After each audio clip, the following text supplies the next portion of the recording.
I'm float fishing this afternoon. I'm on a pool, just cast out, get the rod down.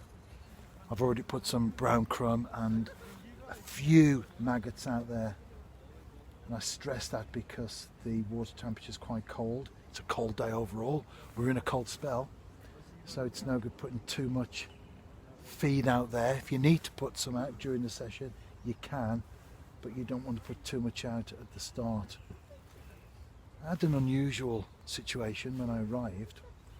Just to the right of where I'm sitting, there was a male mallard on its back, upside down.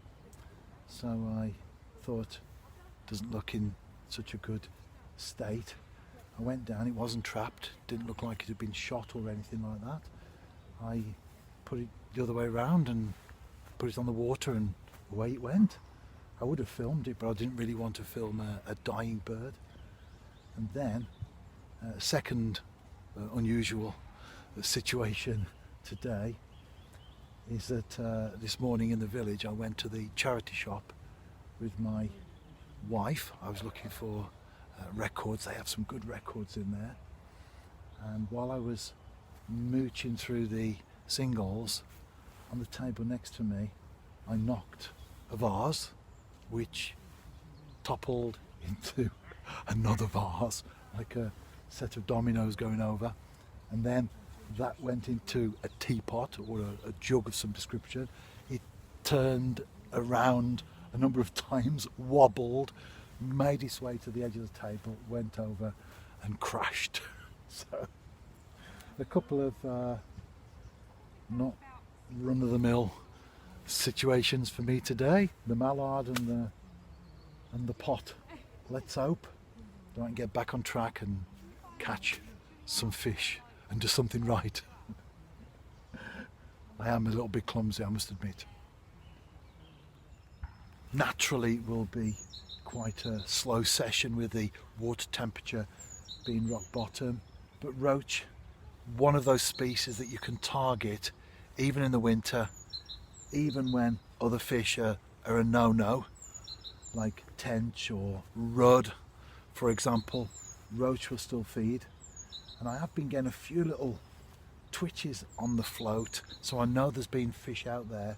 And then I've caught the one that you've seen while I've been talking, so at least I'm not a blanker today.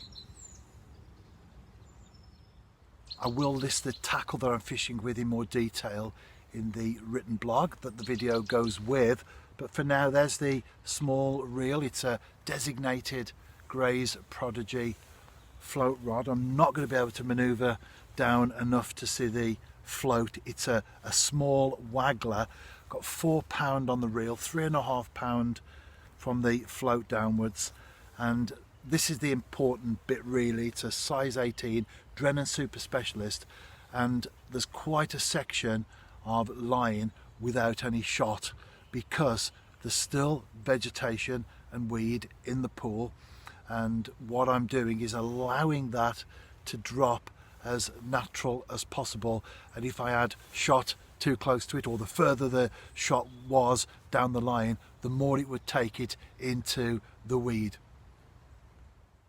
I really enjoyed that session. Nothing big at all on the bank, but I caught a number of roach of varying sizes, and I did quite well in the couple of hours that I was there because I had some pike activity in the swim as well. So there were periods when no float movement whatsoever was taking place, but I did, as I've stated, catch a few roach in the end. So very enjoyable session indeed.